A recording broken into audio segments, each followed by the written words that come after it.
Cordial saludo, tutora y compañeros. Mi nombre es Vanessa Alexandra Gualteros Ariza y el día de hoy estaremos hablando acerca de las identidades trigonométricas. Bueno, para empezar, tenemos que analizar las razones trigonométricas, puesto que estas van a estar involucradas dentro de las identidades y por tanto es importante que las conozcamos. Para ello empecemos entonces con el seno. Este es la razón entre el cateto opuesto al ángulo y la hipotenusa. Entonces, por ejemplo, tomemos de ejemplo este ángulo que se ubica acá. Entonces, podemos decir que el cateto opuesto a este ángulo es A y la hipotenusa siempre será C. Entonces, aquí también nos lo muestra, pero con las siglas de los conceptos. Bueno, seguimos con el coseno. Esta es la razón entre el cateto adyacente al ángulo y la hipotenusa. Entonces, teniendo en cuenta nuevamente este ejemplo, el cateto adyacente será B sobre la hipotenusa que siempre será C. Bueno, ahora la tangente es la razón entre el cateto opuesto al ángulo y el cateto adyacente. Nuevamente con este ángulo, entonces vamos a decir que entonces es A sobre, o sea, que este es el cateto opuesto sobre el cateto adyacente, que sería B. Bueno, también tenemos otras razones trigonométricas que también las deberíamos identificar porque son fundamentales dentro de las identidades. Nuevamente con este ejemplo vamos a continuar. La cosecante nos dice que es la longitud de la hipotenusa dividida por la longitud del lado opuesto al ángulo en el triángulo. Así, prácticamente representado en una fórmula puede decirse. Por ejemplo, entonces, vamos a decir que el cosecante de este ángulo, de este que podemos ver acá, que le podemos decir beta. Entonces, va a ser la hipotenusa, que siempre será C, sobre el cateto opuesto a este ángulo, que ahora será B, ya que el ángulo se ubica acá. Bueno, ahora la secante es la razón de la hipotenusa entre el lado adyacente al ángulo dado. Entonces, nuevamente, digamos que este fue el ángulo que nos dieron. Entonces, a partir de eso, determinamos que será la hipotenusa, o sea, C, sobre el cateto adyacente. El que influye aquí sería A. Muy bien, ahora la cotangente. Nos dice que es la razón del lado adyacente entre el lado opuesto al ángulo. Entonces, el lado adyacente de este ángulo es A y el lado opuesto es B. Bueno, listo. Ahora sí vamos a entrar en las identidades trigonométricas. Nos dice que las identidades en trigonometría, perdón, existen unas ecuaciones muy particulares a las cuales se les llama identidades trigonométricas. Dichas ecuaciones tienen la particularidad que se satisfacen para cualquier ángulo. Bueno, entonces empezamos con la identidad fundamental. Nos dice que parte del teorema de Pitágoras de la relación de los lados del triángulo y el círculo trigonométrico, que es este que podemos ver aquí. Y esta es la representación de esta identidad. Bueno, ahora vamos con las identidades de cociente. Estas se obtienen por la definición de las relaciones trigonométricas.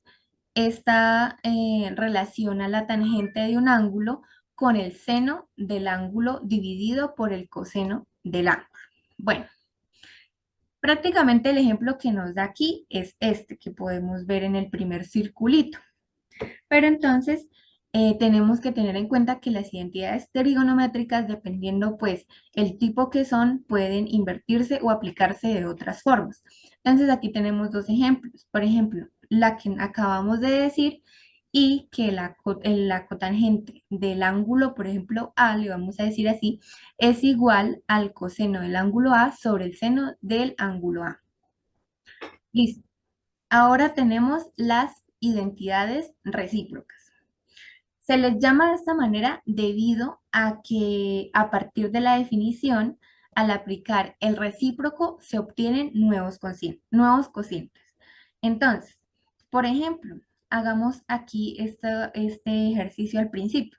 Nos dice que el seno del ángulo A es igual a 1 sobre la cosecante del ángulo A, que recíprocamente sería la cosecante del ángulo A es igual a 1 sobre el seno de A. Entonces, si podemos ver, son los mismos, eh, digamos que las mismas partes que la conforman, pero ubicadas de forma recíproca dentro de lo que cabe. Por ejemplo, aquí es seno y cosecante, aquí es coseno y secante, aquí es tangente y cotangente. Bueno, continuamos.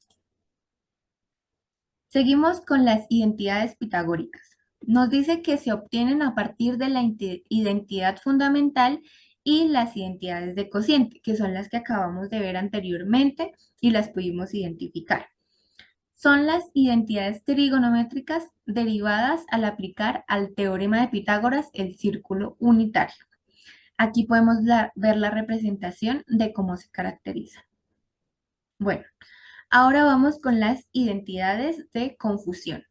Dice que es una relación entre una función trigonométrica de un ángulo y otra función trigonométrica del complemento de ese ángulo. Básicamente, que cuando a pi medios se le resta un ángulo cualquiera, se obtiene la confusión respectiva. Por ejemplo, veámoslo aquí. El seno de pi medios menos el ángulo A es igual al coseno del ángulo A. Entonces, aquí la confusión básicamente sería que el coseno de pi medios menos el ángulo A es igual al seno del ángulo A. Aquí también podemos ver otro ejemplo que podemos identificarlo con la identidad de confusión. Bueno, ahora siguen las identidades pares e impares. Nos dice que relacionan el valor de una función trigonométrica en un ángulo dado con el valor de la función en el ángulo opuesto y determinan si la identidad es par o impar. Básicamente que cuando se definió la simetría de las funciones trigonométricas, se hizo referencia a las funciones pares e impares. Aquí podemos ver el ejemplo de las impares y las pares, pero para entenderlo más fácil, por ejemplo, vamos a tomar el ejemplo de las pares, que sería el coseno de menos el ángulo A, por ejemplo, es igual al coseno positivo del ángulo A. Y que la secante de la negación, o bueno, negativo del ángulo A es igual a la secante del ángulo A. Básicamente cambia el signo y listo. Pero en las impares sí se puede observar un caso distinto. Bueno, ahora continuamos con las identidades inversas. Esta solo nos quiere decir que cuando a pi se le suma o resta un ángulo cualquiera, se obtiene la función, pero con un signo contrario. Aquí las podemos identificar. Hagamos el ejercicio. Entonces, decimos que seno de pi menos el ángulo A es igual a seno del ángulo A. Ahora decimos entonces que la identidad inversa sería que el seno de pi más el ángulo A es igual a menos seno del ángulo A. Aquí como podemos ver es que se cambian los signos dependiendo si se suma o se resta. Podemos ver la identidad inversa. Bueno, entonces eso sería todo. Muchísimas gracias.